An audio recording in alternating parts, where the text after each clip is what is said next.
At Lowe's, every pro is an MVP to us. It doesn't matter how big or small your business is. If you're a plumber, roofer, electrician, or remodeler, your business earns back when you spend, gets exclusive offers, and paint rewards. It all adds up to help drive your business. Join Lowe's MVP's Pro Rewards and Partnership Program today. Minimum purchase required. Earnings and paint rewards awarded as Lowe's e-gift cards. Exclusions, restrictions, and more terms apply. Valid through 12/31/22. See Lowes.com/L/pro loyalty terms. Subject to change. U.S. only.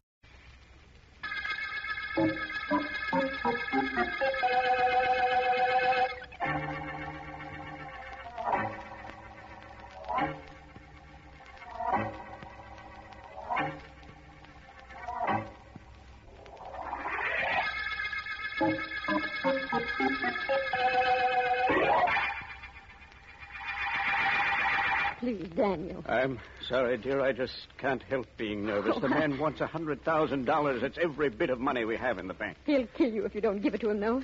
He said he would. Oh, give him the money, Daniel. You know what happened to George Morris. I won't do it. Oh, I told him I wouldn't do it on the telephone this afternoon. I told him I wouldn't go to the police. But I wouldn't pay him the money either. Oh, Daniel, you did the wrong thing. Maybe that's what's making me nervous. Oh, my dear. A killer who whistles. Who just whistles and kills. You told him you weren't going to call the police. Yes. I told him I didn't have $100,000, but he laughed as if he knew I had. Daniel, I won't have you working yourself into a breakdown. I'm going to call the police. Daniel. Those footsteps. Maybe it's our butler. He could be coming downstairs. Daniel, that can't be our butler. You know it can't. It's the killer. It's the whistling killer. Go away. Go away, you. Don't. No. You killed him. You murderer, you thief.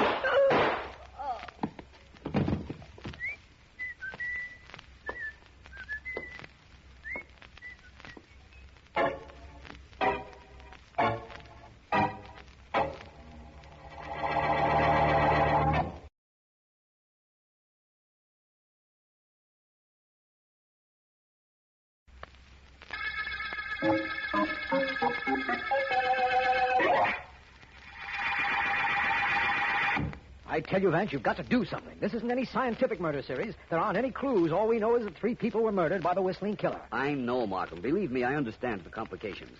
Undoubtedly, all 3 victims, Morrissey and Mr. and Mrs. Daniel Stewart, had been threatened and refused to pay. Why didn't they call me? What good is being a district attorney if people won't call on you for help? By the same token, what good is being a private investigator if there's nothing to work on? Vance, I never heard you talk that way. But what else can I do? There isn't a single place for me to begin working.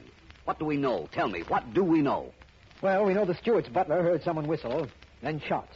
He was on the 3rd floor, and by the time he came down to the library, Mr. Stewart was dead, and Mrs. Stewart lived only long enough to say that the killer wanted $100,000. Where does anybody go from there? What do I do? Investigate the butler? No, he's been with the Stewarts for years, absolutely beyond reproach. The butler's out, Vance. I know he's out, but who's in? What do we do for suspects? How do I find a killer nobody living has ever seen? I don't know, Vance. All I know is that if there's anyone in the world who can do it, that person is you.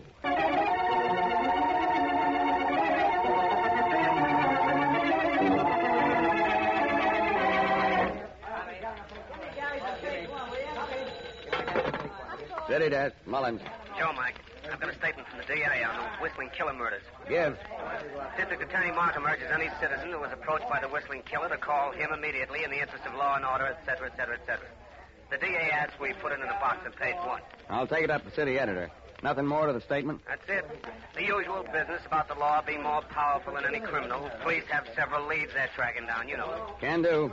Maybe the item will give the DA something to work on. I guarantee he doesn't have a thing on that whistling killer right now.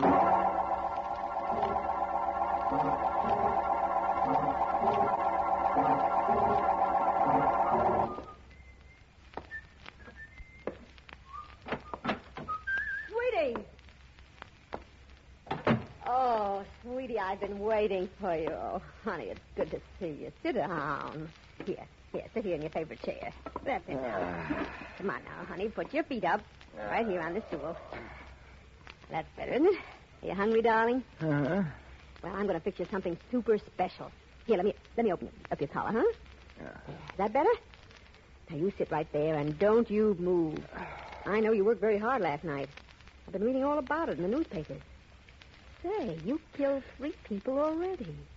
The whole town's looking for you. Nobody knows who you are, but every cop's on the muscle. Don't that scare you? Don't it make you nervous? Don't... Hey, how do you like that? He's fast asleep, just like a baby.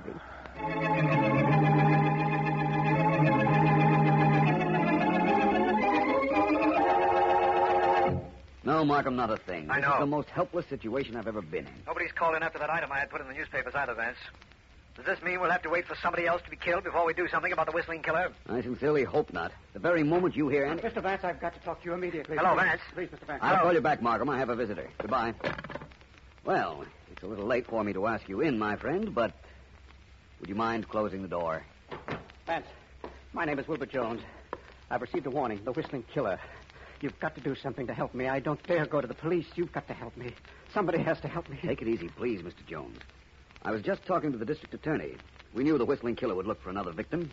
He hasn't been successful in getting any money so far. He's killed 3 people, and I'm going to be the 4th unless you do something to prevent it.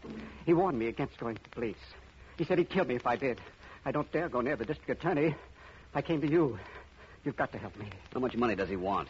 $150,000. Every cent I have in the world. I won't give it to him. I can't. It's taken me years to save it. What right is he to demand I give it to him? Mr. Vance, do something. Please do something. When is the killer going to be in touch with you again? I don't know. He didn't say. He's too smart. He won't take a chance on calling and having the phone call traced. He'll come up to me on the street maybe when I'm alone. He'll kill me.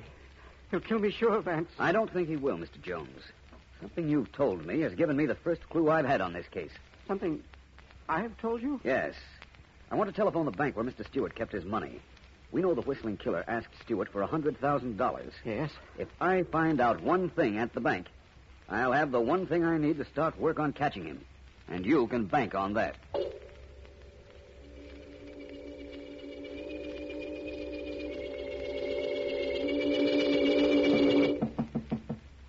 Yes, come in. Hello, Dad. Oh, hello, son. Hi. Well, come on, sit down. Thanks. But I have no time, Dad. I'll guess what I came in for. Well, I don't have to guess. How much do you want this time? $100, Dad. Oh. A big night tonight. But, Jimmy, you're spending a lot of money lately. Why not? Who taught me to spend money but my ever-loving father? Well, that's not the point. All your fault, Dad. You brought me up wrong. Well, 100, Dad? Now, look here, son. I'm not made of Now, money. Pop, listen. How would you like it if James Whitby Jr. went out with $1.30 in his pocket? What would people say? About you? This is nothing to joke about, Jimmy. Who's joking? James Whitby Jr., young banking executive with $1.30 in his kick. Is that funny? Oh, all right, Jimmy. I'll give you the money this time. Thanks, Dad. I know you would. Maybe you won't have to keep shelling out like this, Pop. Not much longer, anyhow. Oh? If plans I have come through, I won't have to ask you for a dime, ever.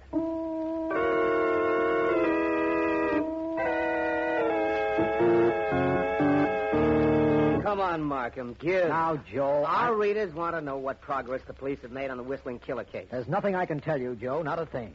When interviewed in his office, the district attorney asserted that the police are running down several clues and an early arrest is anticipated. Want that? No, I don't. Well, then you'd better get... Joe, can I tell you something off the record? Well, it's against my better judgment, but go ahead. Philo Vance called me on the telephone a little while ago. Vance? Yes. He said he had found a connection between Daniel Stewart, the man who was killed with his wife, and another man who shall be nameless, who came to him after being threatened by the Whistling Killer. Oh, you mean there is a break coming up in this case? If you don't print that. You know Vance, Joe. You know all he needs is one little opening, and he'll crack this thing wide open. That's right. Just between you and me, an early arrest is anticipated. At least by me.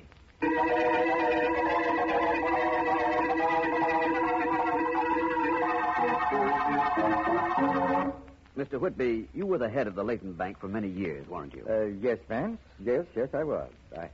I still have an interest in it. Why do you ask? You knew Daniel Stewart? Well, I met him. He was a client of the bank. I have a very important question to ask you. Oh? Well, go ahead, by all means. Your bank has 2 branches. That's right. What official of your company would have knowledge of the depositors in both branches? I don't think I know what you mean. I guess I haven't been very clear. Let's say that I had $100,000 in your Main Street branch. Yes? And a friend of mine had, let's say, $200,000 in your Maple Street branch. Uh-huh. How many people would know both figures? Oh, well, now, let me see. Oh, I imagine none of the tellers would know about both branches. I know that. The vice president in charge of accounts would have supervision over both branches, thanks. And who is he? My son. Anyone else, Mr. Whitby? Now, let me think. There's... Get down! Down on the floor! Did you get hit, Mr. Whitby? No, I didn't. Well, come on. Let's get after whoever fired those shots. All right, I'm with you. You couldn't have gotten very far. We'll get out this door and... no. Lock. Whoever did it was pretty cute. Locked the door from the outside. Mr. Whitby, have you received any communication from the Whistling Killer? Well, have you? Yes, I have. That's what I thought. I'm on the right track, anyhow. Only one thing puzzles me right now. Well, what is that, Vance? In all probability, that was the Whistling Killer who fired those shots. But I wonder why he didn't whistle.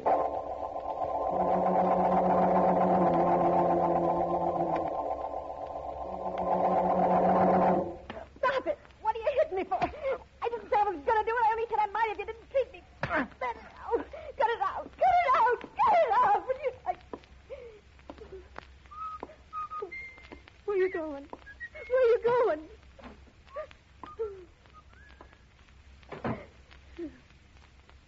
Clip me, will you? What for? What did I do? Nothing, that's what. Well, now I'm really going to give you something to clip me about. Who do you think you are, anyway? You clip me for nothing. Well, you're never going to do that again, I can tell you. This is Attorney Markham speaking. I've got something to spell to you. Who is this? This is a dame who's calling up to do you a great big favor. Yes? Malcolm, you're trying to find out who the Whistling Killer is, aren't you? We most certainly are. Do you know? Who is it? It's a guy who's going to be awful sorry that he... He what? Hello? He what? Hello, what's the trouble? Hello, are you still there? Hello? What were you trying to say just a moment ago? I didn't get you. Hello? Hello? Hello, what's happened? Hello? Hello, are you there? Hello?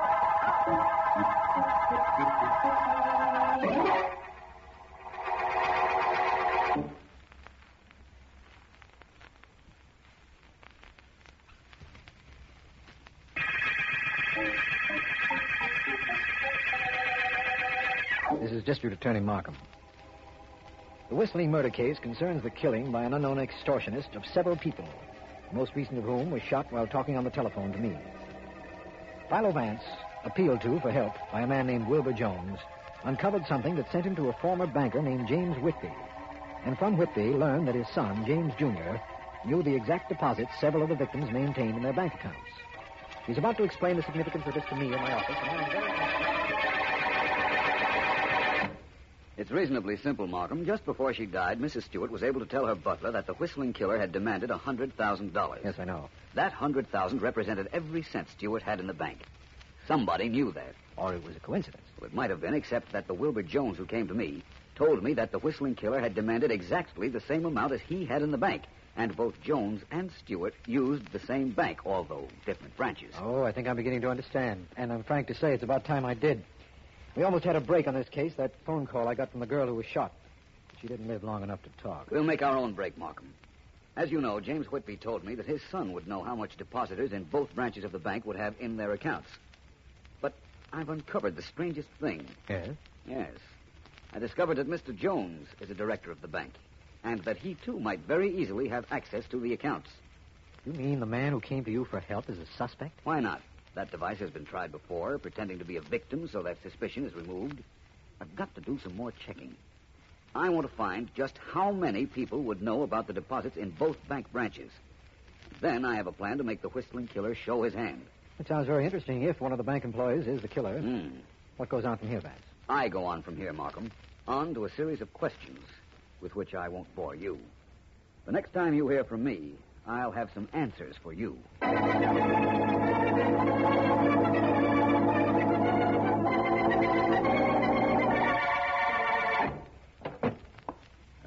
Yes, sir? Mr. Jones in. Who shall I say is calling, please? James Whitby, Jr. One moment, please. Hello, hello. What is it? What is it? Mr. James Whitby, Jr. to see you, Mr. Jones. Whitby. No. I won't see him. Very well, sir. Wait. Wait just a moment. Maybe I'd better send him in. Yes, sir. Through that door, Mr. Whitby. Thanks. Hello, Jones. Come in. Now, listen, Whitby. I don't want you to do anything foolish. I want you to listen to me for a Just minute. hold the phone, Jones. I came to see you, remember? I know what you came about, but you've got to give me time. Let's start from the beginning. Well, I walked in here for one reason, Jones, because I want you to lay off my father. what? That's it.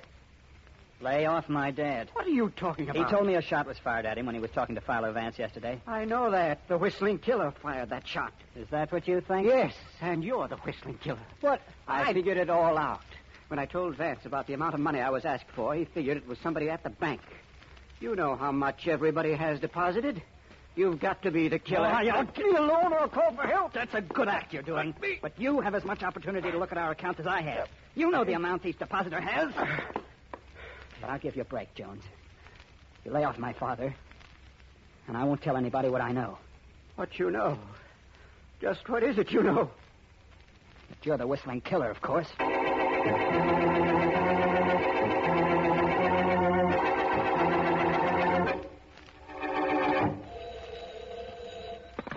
Markham speaking. This is Vance, my friend. I've been waiting for your call, Vance. Means you've asked all your questions, doesn't it? It most certainly does. Are there any newspaper men in your office at the moment? There generally are a few within call. Why? I want you to make an announcement to them, Markham. Here's what I want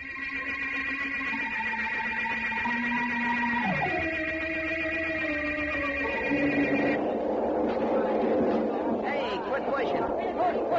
What's the matter? You think you're in the whole thing? Shut up. Get lost. Guy can't come home from work and suddenly read his paper without getting into an argument. Just give me a little room to read my paper. I won't be no argument. Okay, so you got room. So shut up. Go ahead, read. Big front page story. Yeah? What about? Oh, read it yourself. You kept shoving to get yourself room to read. Somebody's pushing me to the other side. What's on the front page? First, I get shoved around. Now I got to read to the guy. It's about the whistling killer. Hey. Yeah, you could say that again. Only this time he didn't kill nobody. This time the papers say he made a date to call on Philo Vance. You ever hear of Philo Vance? Yeah, sure. Who hasn't? That killer's got some nerve fooling around with Vance. So he's got some nerve. So what? When's he going to see Vance? The paper says the guy called Vance and said he... Oh, sorry. This is my stuff. Well, you got room now. Read it from your own paper.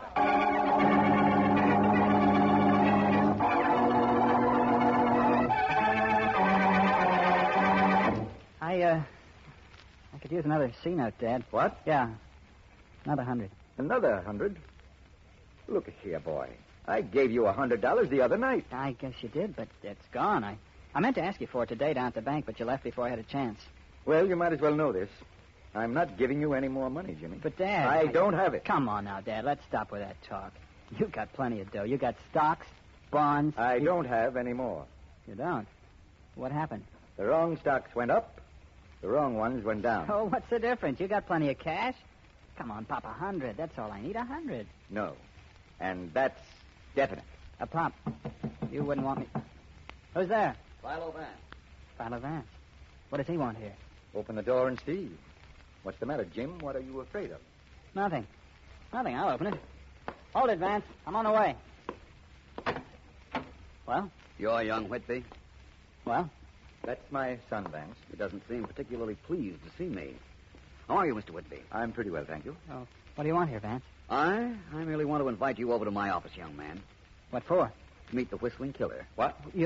What are you talking about? Just that. The whistling killer is calling on me. Your son won't be alone.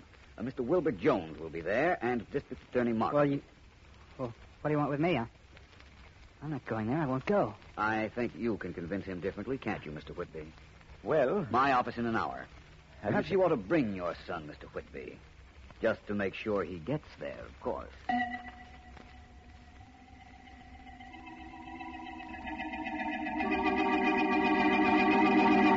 I tell you, Mr. Markham, I have work to do tonight at the bank. But there's Mr. no reason Jones... for me to be here at Vance's office jeopardizing my life. He's right. You can say that again. I'm sorry, Mr. Jones, and my apologies to you, Mr. Whitby, and your son. Vance said he'd be here at 8 o'clock. It's only 7:30 now. Well, look, what's all this business about the whistling killer? Vance believes the killer will keep his word and be here, providing we don't have the building surrounded by police. And we're doing without any policemen for that reason. Well, I don't think I understand, Mr. Markham. I can explain it partially, I believe. Mr. Whitby, the Whistling Killer has been in touch with you demanding money. Yes, he has. I told that to Vance. And you, Mr. Jones? Well, Vance knows that. I told him the killer was after me. What is he trying to do? Set me up here in this office to make it easy for him? I honestly don't know what Vance is trying to do. Mr. Whitby, Jr.? Well? No threat from the Whistling Killer to you? Well, what could he get out of me? Which leads me to ask, what am I doing here? I'm sure Vance will explain that. He was most anxious to have you. I believe he called on you in person, didn't he? So I'm quite certain. Wait, listen. It's the Whistling Killer. The Whistling Killer? He's coming here? Coming here to kill me. Markham, you have a gun. You must have a gun. No, I don't carry one. Now get down behind Vance's desk. That's for me. I'm with you. Come on, Junior. Duck down. Okay. Dad, come I'm staying here, son. I want to get this over with. Dad, don't be crazy. He'll kill you. Dad, he'll... Vance. What's going on? I never heard of anything so ridiculous in my life. When What everybody kind is of quite practical joke through is this? reprimanding me for It's very pretending to unfunny, be the to say the Whistling Killer, I'll explain all I of it. should think you would. Yes. Thank you very much. This little experiment was very necessary, gentlemen. Definitely necessary. All right. It was necessary to scare all of us to death. But what did it prove? What did it prove, Mr. Whitby? That's what I said. Nothing very much, except that you are the Whistling Killer. Now, Vance is going for a gun. No, Dad, no more killing. Through my arms, you fool. Let go. I'm afraid you'd better help the young man, Markham. All right, After hold which on. I'm sure you'll see to it that the Whistling Killer talks.